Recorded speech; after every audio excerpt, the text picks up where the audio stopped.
The Philippines has drawn a definitive line in its waters, in one of the world's most contested seas.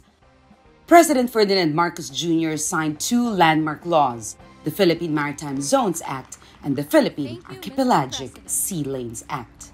This means that Philippine domestic laws now align with the United Nations Convention on the Law of the Sea while carving out a clearer vision of territorial integrity. We define closely what those boundaries are.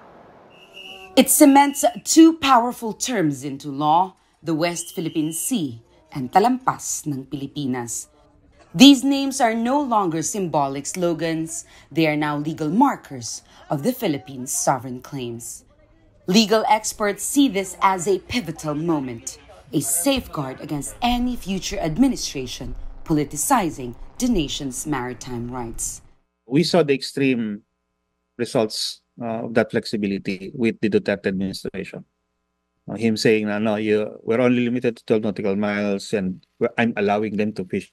With the law, it's now clear. What are our jurisdictions? What are rights in each specific maritime zone? What are the kinds of powers and authorities that can be exercised there? And what are the obligations, most importantly, of other states to us? For decades, enforcement, military planning, and even diplomacy were hindered by contradictions in policy. The problem was the lack of clarity and pending inconsistencies between Philippine law and international law when it came to the oceans, no? That allowed the executive ballet to have much more elbow room in implementing our legislation at sea. It also gave problems for enforcement, for example, military planning also, because they weren't sure whether they were required to enforce, for example, either the 12 nautical mile limit or the Treaty of Paris limits. And this was a long-standing and persisting problem talaga. Confusion of whether to implement the 12 nautical mile or the Treaty of Paris boundaries created loopholes that adversaries and even Philippine politicians exploited.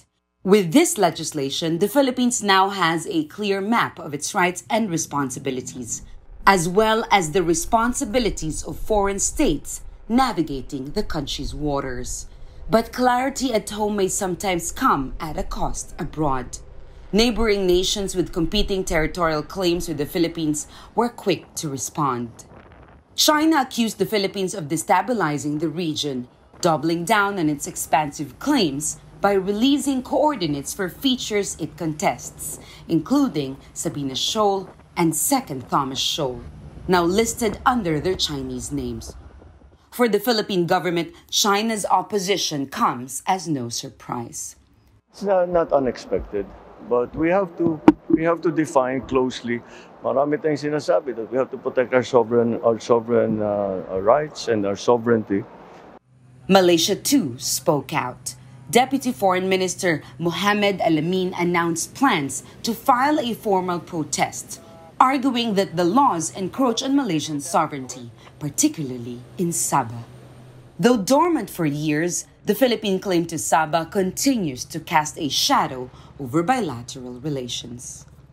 For Manila, the newly signed laws are more than just a legal maneuver. They are a strategic bid to solidify its footing amidst rising tensions in these disputed waters. But in a region where the fight for sovereignty is increasingly becoming more challenging, assertions like this one is expected to be met with pushback.